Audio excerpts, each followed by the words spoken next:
আসসালামু আলাইকুম। নিনাস কিচেনে আপনাদের স্বাগত জানাচ্ছি। বরাবরের মতো এবারও চলে এলাম নতুন আরেকটি রেসিপি নিয়ে। আমার আজকের রেসিপি হচ্ছে যা ছোট বড় সকলেই খুব পছন্দ করবে, কেক রেসিপি। কেক তৈরি হবে তবে ফ্রুটস দিয়ে। ফ্রুটস কেক শুনে ভাববেন না অনেক ঝামেলার। ঝামেলাহীনভাবে তৈরি হবে ফ্রুটস কেক। খুব সহজেই তৈরি করা যাবে এই কেক। তো চলুন কেক তৈরিতে চলে যাই। ফ্রুটসগুলো আগে কিভাবে রেডি করব দেখে নিচ্ছি। এইরকম একটি কাচের পাত্র নিতে হবে। এর ভিতরে প্রথমেই দিচ্ছি কিশমিশ 2 টেবিল চামচ, আবার দিচ্ছি কালো কিশমিশ 2 টেবিল চামচ। কালো কিশমিশ না থাকলে কোনোই সমস্যা নেই, সেই ক্ষেত্রে আপনারা সাদা কিশমিশও দিতে পারেন 2 টেবিল চামচ। আর দিচ্ছি হলো টুটি ফুটি 2 টেবিল চামচ। এই টুটি ফুটি নিজের তৈরি, পেঁপে দিয়ে তৈরি করা হয়েছে। চাল কুমড়োর মুরব্বা টুকরো করা 3 টেবিল চামচ দিলাম, এই মুরব্বাও নিজের তৈরি। এখানে আছে হলো নানা ধরনের বাদাম, কাজু, পেস্তা 3 টেবিল চামচ দিলাম টুকরো করা। নানা রকম ফ্রুটস একটির পর একটি দেওয়া হলো। ফ্রুটসগুলো মিলিয়ে দিলাম। এবার দিচ্ছি এর মধ্যে লেবুর রস 1 টেবিল চামচ, চিনি দিচ্ছি 2 টেবিল চামচ, দিলাম পানি 3 টেবিল চামচ। এবার এই জারের মুখ বন্ধ করে দিচ্ছি। দেখুন লেবুর রস আর পানি দিয়েছি, এই পর্যন্ত হয়েছে। লেবুর পানির বদলে আপনারা স্প্রাইট বা 7 আপও দিতে পারেন। এভাবে ঘুরিয়ে ঘুরিয়ে মিলিয়ে দিচ্ছি লেবুর পানি। এবার রেখে দিতে হবে 3-4 দিনের জন্য, তবে নর্মাল ফ্রিজে রাখতে হবে। যেই ফ্রুটসগুলো রেখেছিলাম তা আমি 4 দিন পর বের করেছি ফ্রিজ থেকে। ফ্রুটসগুলো লেবু পানিতে ভিজে ফুলে গিয়েছে। পাত্রে ঢেলে দেখাচ্ছি, দেখুন ভিজে কতটা হয়েছে। ফ্রুটসগুলো রেখে দিলাম। এবার ক্রিসমাস ফ্রুটস কেকের বোলটি রেডি করে নিচ্ছি। বাটার মেখে নিচ্ছি ভালো করে। আমি গোল পাত্র নিয়েছি, আপনারা চাইলে 4 কোনা, লম্বা বা যে কোনো পাত্রই নিতে পারেন। পাত্র রেডি হলো, রেখে দিচ্ছি। এবার আসুন ফ্রুটস কেক তৈরি কিভাবে হবে দেখে নিই। তার আগে আমি ওভেনে প্রিহিট দিয়ে রেখেছি 190 ডিগ্রি সেলসিয়াসে 10 মিনিটের জন্য। দিচ্ছি ব্রাউন সুগার ডিপটা, তবে লাইট ব্রাউন সুগারও দিতে পারেন। এই ব্রাউন সুগার যে কোনো সুপার শপেই পাওয়া যাবে। আধা কাপ ব্রাউন সুগার দিলাম। ব্রাউন সুগার যদি না দিতে চান তাহলে দেশি লাল চিনিও দিতে পারেন। ব্রাউন সুগার আমাদের দেশি চিনির মতো ততটা মিষ্টি হয় না, তাই আমি দেশি লাল চিনি দিয়েছিলাম 3 টেবিল চামচ। বন্ধুরা, আমি অত্যন্ত দুঃখিত, চিনি দেওয়ার সেই শর্টটি ভুলক্রমে ডিলিট হয়ে গিয়েছে। দিচ্ছি বাটার, নর্মাল করে নিয়েছি। 100 গ্রাম বাটার আছে এখানে। বাটার দিতে না চাইলে তেলও দিতে পারেন। বাটার আর চিনি মিক্সড করে নিচ্ছি কিছুক্ষণ। আমার কেকটি তৈরি হবে সম্পূর্ণ অন্যরকমভাবে।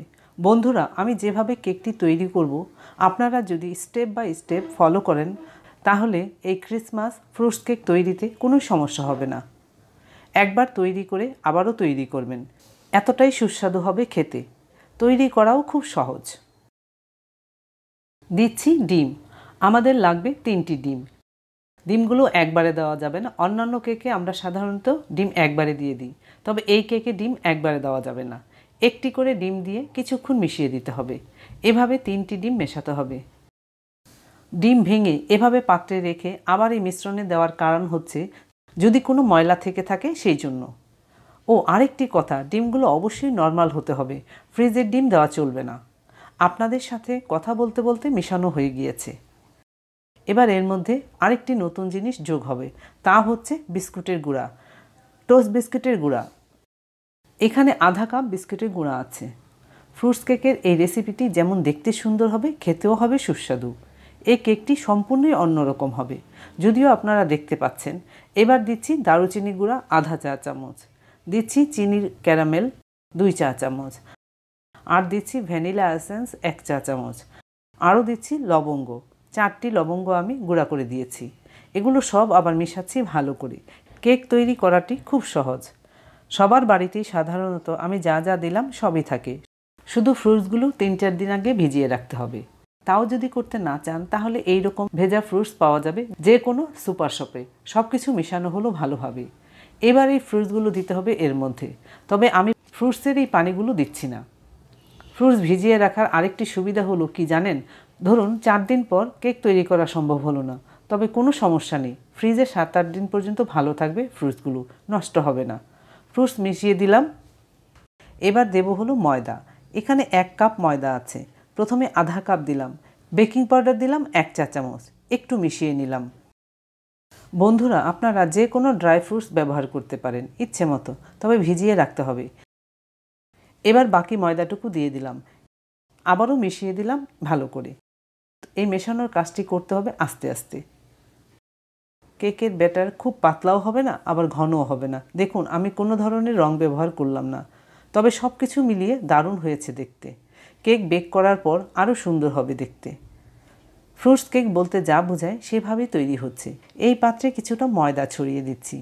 এবার এই ময়দা মোল্ডের চারিদিকে ছড়িয়ে দিচ্ছি। কেন দিচ্ছি বলুন তো? বলছি। আমরা যখন কেক তৈরি করি অনেক সময় পাত্রে কেক লেগে যেতে চায়। এভাবে ময়দা দিয়ে চারপাশ গড়িয়ে দিলে আর লেগে যাওয়ার ভয় নেই। আবার আমরা বেকিং পেপারও দিতে পারি। এবার কেকের ব্যাটার এই মোল্ডে ঢেলে দিচ্ছি। তবে কি জানেন, অনেক সময় হাতের কাছে বেকিং পেপার থাকে না, সেক্ষেত্রে আমরা ময়দা দিয়েই কাজ সারতে পারি। তাই দেখিয়ে দিলাম আর কি।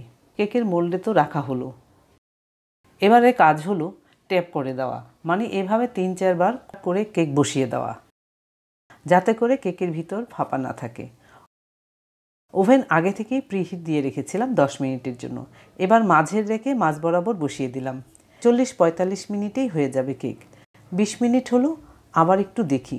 দেখুন, অনেকটা ফুলেছে, ঘ্রাণও পাওয়া যাচ্ছে। এর মধ্যে কেক হয়ে গিয়েছে, নামিয়ে নিচ্ছি।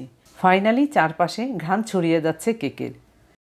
কেক বের করে দিলাম, একটি তোয়ালে দিয়ে ঢেকে দিলাম, ঠান্ডা হওয়ার অপেক্ষা করি। তাতে কেক হবে সফট। ক্রিসমাস ফ্রুটস কেকের খুব সুন্দর ঘ্রাণ পাচ্ছি। এর মধ্যে ঠান্ডাও হয়েছে পুরোপুরি। যদিও কেক মোল্ড থেকে ছুটে যাবে, তারপর ছুরির উল্টো পাশ দিয়ে চারিদিকে ঘুরিয়ে দিলাম। দেখুন, পাত্রে উল্টে দিলাম, পুডিংয়ের মতো সহজেই উঠে গেল। সব কিছু সঠিকভাবেই হয়েছে। এবার কেটে দেখতে হয়, কারণ কৌতূহল হচ্ছে ভেতরে কীরকম হলো। দেখুন, পুরোটাই ফ্রুটসে ভরা, নরমও হয়েছে। আরও ছোট্ট টুকরো করে দেখালাম। খাওয়ার সময় প্রতিটি টুকরোতে তো ফ্রুটসের স্বাদ পাওয়া যাবেই, টেস্টও হবে অনেক। তো বন্ধুরা, আর দেরি কিসের? আজই শুরু করে দিন অত্যন্ত সুস্বাদু ক্রিসমাস ফ্রুটস কেক তৈরির কাজে। ধন্যবাদ সবাইকে আমার ভিডিওটি দেখার জন্য। আপনারা ভালো থাকবেন সবাই।